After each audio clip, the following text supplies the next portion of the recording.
చందమామ కథ నల్ల బంగారం. ఒక ఊరిలో వక్రుడు, ఉక్రుడు అని ఇద్దరు అన్నదమ్ములు ఉండేవారు. వారు నివసించే ఊరికి 300 మైళ్ళ దూరంలో ఒక కొండ ఉన్నదని, ఆ కొండలో బంగారం ఉన్నదని తెలిసింది. బంగారం అంటే ఎవరికైనా ఆశే కదా. బేష్, బాగా ఉన్నది తమ్ముడు. మన వెంట కొంతమంది కూలీలను తీసుకువెళ్ళి అక్కడ ఉన్న ఆ బంగారం అంతా తెచ్చుకుందాము. ఎలా అయినా శ్రమపడి ఒక మనుగు బంగారం తెచ్చుకున్నామంటే మనం ఇద్దరము ఆ జన్మాంతము హాయిగా కాలు మీద కాలు వేసుకొని కాలక్షేపం చేయవచ్చు అని వక్రుడు చిన్నవాడికి ఆశ పెట్టాడు. కష్టం లేకుండా తేరగా దొరికితే అనుభవిద్దామని చూస్తూ ఉంటాడు వక్రుడు ఎప్పుడు. అందుకనే సునాయాసంగా బంగారం దొరుకుతుందని వినేసరికల్లా అతను ఆశపడ్డాడు. కానీ తమ్ముడి ఉద్దేశం వేరు. ఈ కారణం చేతనే కొండ మీద బంగారం గురించి తన అన్న అంత ఆత్రపడి చెప్పినా ఉక్రుడు ఎక్కువ ఉత్సాహం చూపలేదు. అయినప్పటికీ పెద్దవాని మాట జవదాటడం ఇష్టం లేక వక్రునితో ఉక్రుడు, సరే అన్నయ్య, అలాగే వెళ్ళి తెచ్చుకుందాంలే అని తన సమ్మతి తెలిపాడు. వక్రుడు కొంత సొమ్ము చేతపుచ్చుకొని కూలీ జట్టుని వెంటబెట్టుకొని మజిలీలు చేసుకుంటూ ఇంచుమించు 1 నెల రోజులకు ఆ పర్వతం చేరుకున్నాడు. ఆత్రంతో ఉన్న అన్నగారు కూలీలతో సహా గబగబా కొండ ఎక్కి వెంటనే తవ్వు పని ప్రారంభించాడు. తమ్ముడు మాత్రం అతనితో వెళ్ళక, అన్నయ్య, అందరము కొండపైన కూర్చుని చేసేదేమున్నది? నీవు పని పూర్తి చేసుకొని వచ్చే వరకు నేను ఇక్కడే ఉండి కాపలా కాస్తాను అనే వరకు వక్రుడు సరేనన్నాడు. ఉక్రుడు కొండ దిగువన ఉన్న ఆ గ్రామస్తులను మంచి చేసుకొని చిన్న నివాసం ఏర్పరచుకున్నాడు. కొద్ది రోజుల కల్లా తను వారి మధ్యన తలలో నాలుకలాగా మసులుకుంటూ ఉండడం చేత వారు ఉక్రుని కోరికలన్నీ కాదనకుండా తీరుస్తూ వచ్చారు. కొంతకాలమైన తర్వాత ఉక్రుడు ఆ ఊరి మునసబు వద్దకు వెళ్ళి, అయ్యా, నేను ఇలా వ్యర్థంగా కాలం గడపడం బాగాలేదు కనుక మీ ద్వారా నాకు ఏదైనా పొలం కౌలుకు ఏర్పాటు చేయించండి. పంట పండగానే రుణాలు తీర్మానం చేసుకుంటాను అని కోరే వరకు గ్రామ మునస్సుబు సంతోషంతో అతనికి 3 ఎకరాల నేల, అది సాగు చేయటానికి అవసరమైన పరికరాలు, ధనము, పరివారము అన్నీ సమకూర్చి పెట్టారు. ఈ విధంగా తనకు లభించిన సాయంతో ఉక్రుడు కష్టపడి పొలం సాగు చేసి పండించాడు. అతనికి దైవ సాయము తోడుపడటం చేత పంట బాగా పండింది. వ్యవసాయ ఖర్చులు, మునసబు పెట్టిన మదుపు పోను నికరంగా 25 బస్తాల ధాన్యం ఉక్రుని వంతుకు మిగిలింది. ఉక్రుడు ఇలా కష్టపడి బాగుపడినందుకు ఆ గ్రామస్తులందరూ సంతోషించారు. అతను తన వంతు ధాన్యాన్ని మునసబు ఇచ్చిన ఒక చిన్న గుడిసెలో దాచుకొని కులాసాగా కాలం గడుపుతున్నాడు.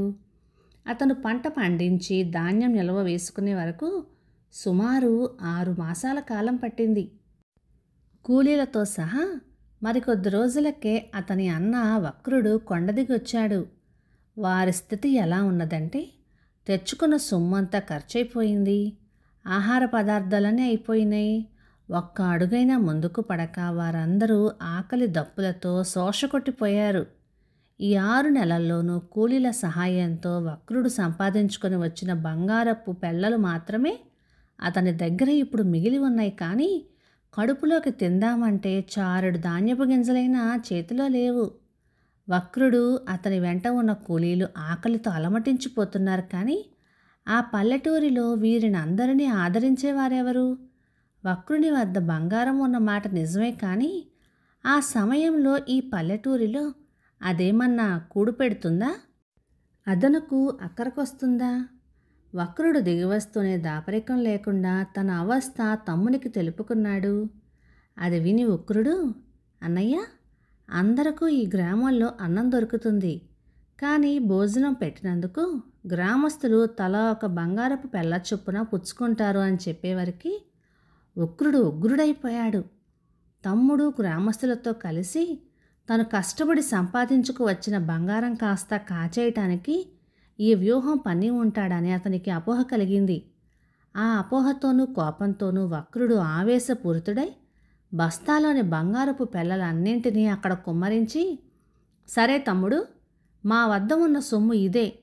దీనిని గ్రామస్తులకు ఇచ్చి మాకు ముందు తిండి ఏర్పాటు చేయించు. ఇంతకంటే ఏం చేయగలం? ఏదో విధంగా ప్రాణాలు నిలబడితే తర్వాత మాట చూసుకోవచ్చు అని నిస్పృహతో ఇష్టం వచ్చినట్టుగా మాట్లాడాడు.